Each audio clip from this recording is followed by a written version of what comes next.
If you want to elevate your life, I feel like there's one place that most women like you probably rarely think to start first, and that's your environment. And I didn't realize how important this was until after I experienced career burnout at a very high level.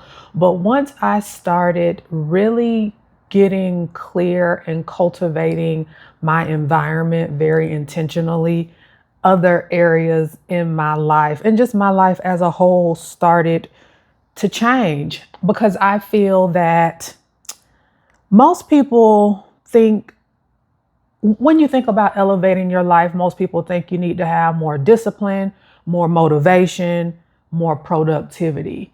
And they rarely think about the environment that you're doing those things in, the environment you're working in, the environment, not only like the actual structure, like the building you may work in or the physical space you may work in, but the cultural environment you may work in as well.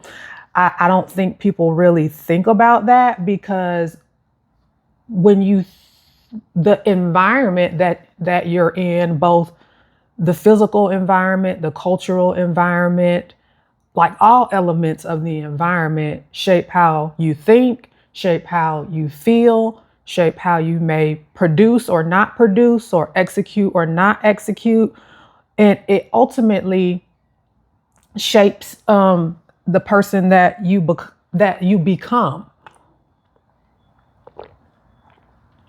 And like I was saying, I did not realize this until I experienced my career burnout. I experienced a high level of life-altering career burnout several years ago.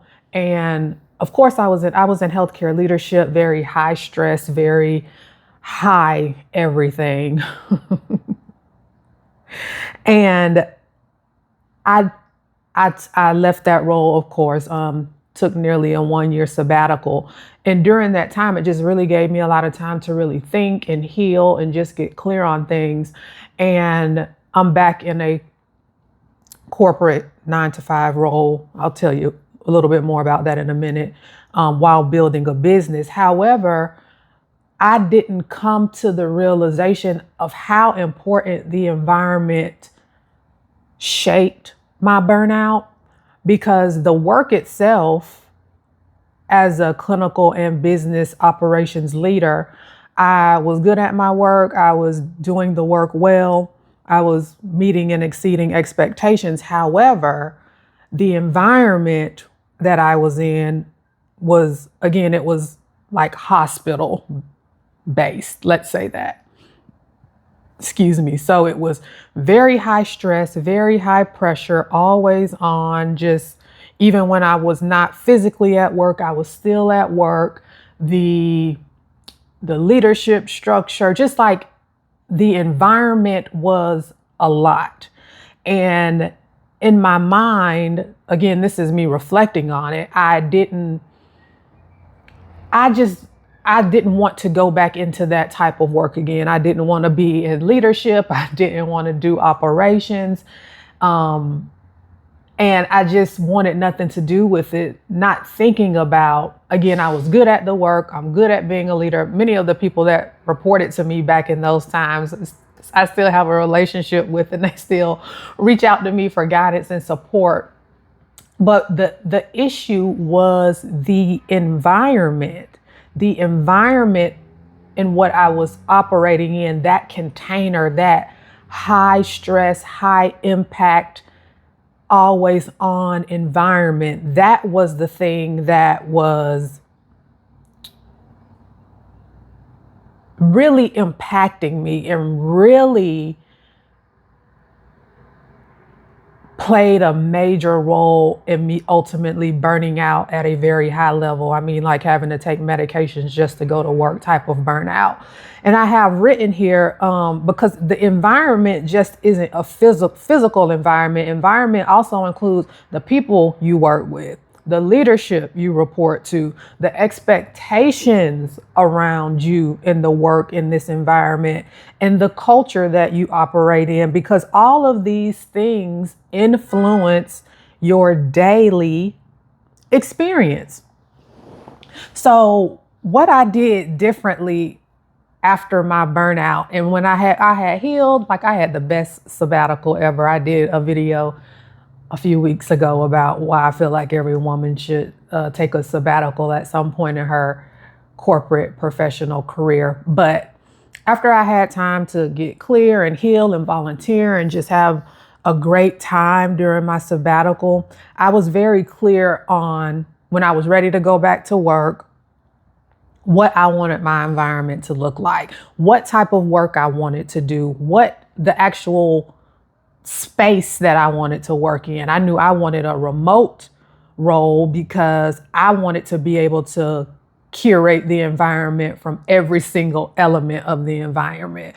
I was clear on the type of leader I wanted to report to, on the like coworkers or team members I want to work with. I had written like all these things down to really be able to visualize, and then to be able to call in, God, please, when I'm applying for all these roles, when I apply and you grant me something, please let it be also an environment that will not drain me, that will allow me to use my gifts. Like, I was just very, very clear on that.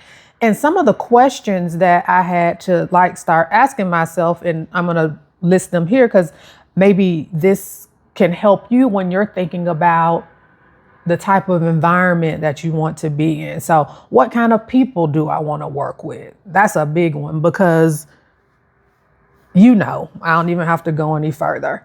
What kind of leadership do I want to report to? That's also important, because you can have two ends of the spectrums, like a micromanaging leader that isn't good, or a leader that basically gives you no support, no guidance, no feedback, which isn't good as well. And then what type of environment actually supports my well-being? Just getting clear on those types of things when you're talking about environment can make a really, really big difference. So I have written here, environment, of course, also includes the actual physical space that you work from. So, for example, when I work from home, my workspace, I've curated it to be right by the window, because I know that like natural light means a lot to me. When I was working in the hospital, like we're working in these departments, there's little to no windows in there. Like, you don't know what's going on outside. You don't know if it's cloudy, if it's sunny, and that plays a part on like your well-being. So my work from home space is like right by a window. I purchased my condo just because of the beautiful natural light that's in here. And that means a lot. So just curating your space that's gonna promote the ultimate place of well-being for you. The energy of the space matters. Those little things like affect how I feel, how you would feel throughout the day. I remember also at my office when I was in healthcare leadership, like I didn't have a window or anything in my office, but what I did do when I was really feeling burnt out is I would bring little little containers of the essential oil, like lavender and peppermint. And I would just, sniff them throughout the day to like just try to calm my mind and body. And then sometimes I would just leave my office and, go outside for a walk. But those types of things in your environment, as far as the way you work, they really matter.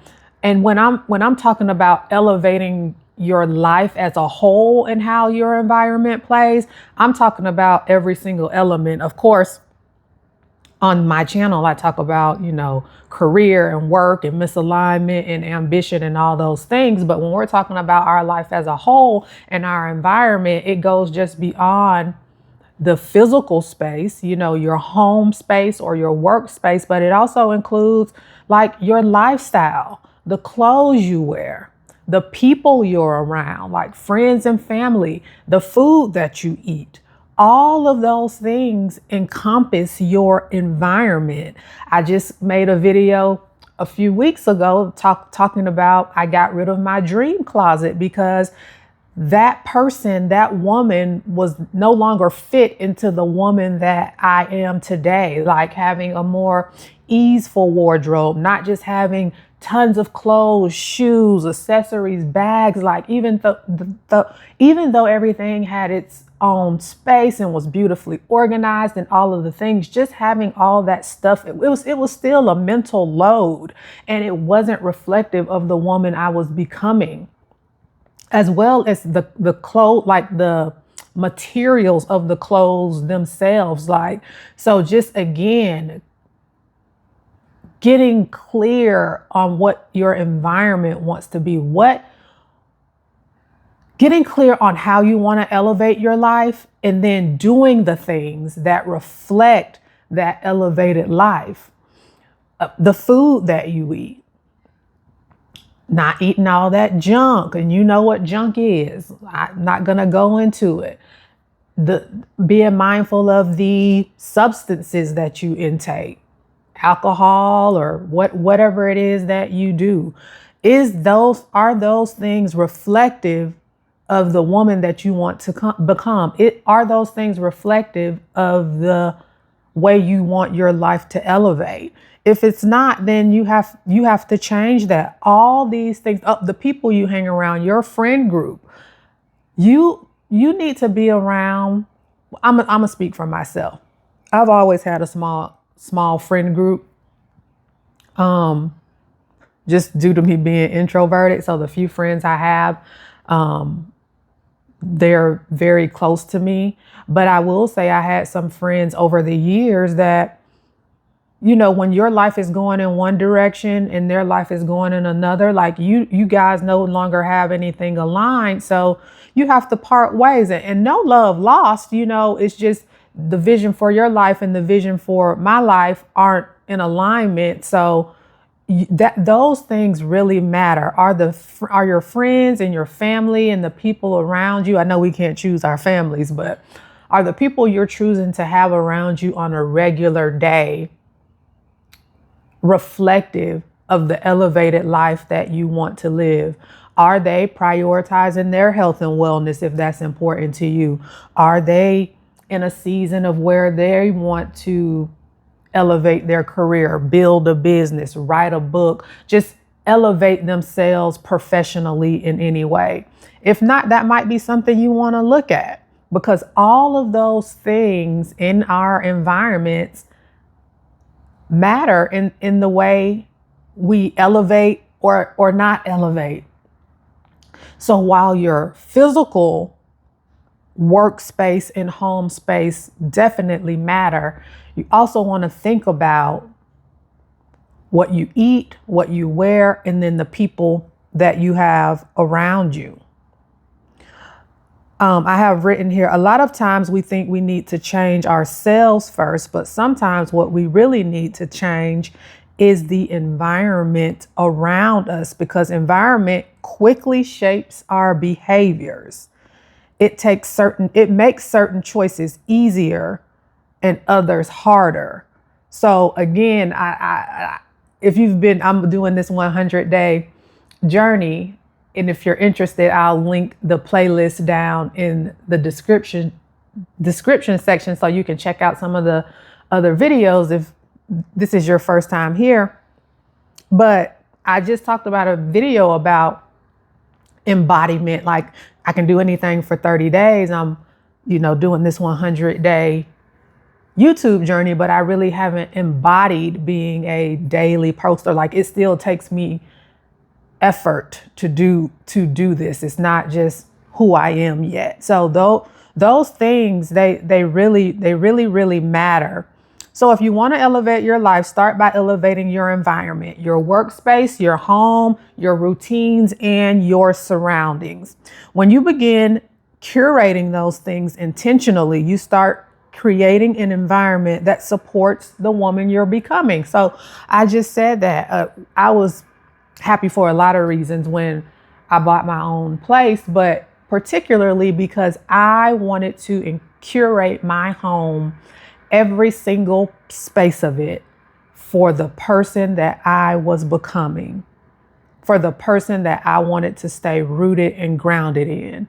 My home reflects calm, reflects peace, rest, creativity, and I curated every single area to promote that.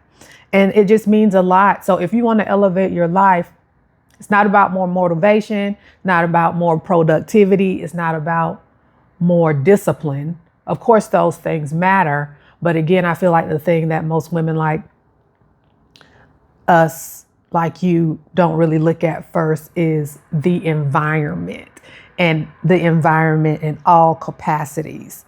So sometimes the next level of your life doesn't start with becoming a completely different person. Sometimes it starts with simply changing the environment that you're in. So one question that I want to leave you with is, if you want to elevate your life, what's one part of your environment that you could start changing? And again, this isn't about flipping your whole life upside down overnight. It's about becoming aware of these things, becoming aware of the way that you want to elevate your life, or how you want to elevate into the woman that you desire, and what are some small steps that you can start taking action on that you can control. I'm Erica Prevail, and I share daily conversations helping ambitious women rework their relationship with ambition, capacity, rest, and creativity. I'll talk to you tomorrow. Bye.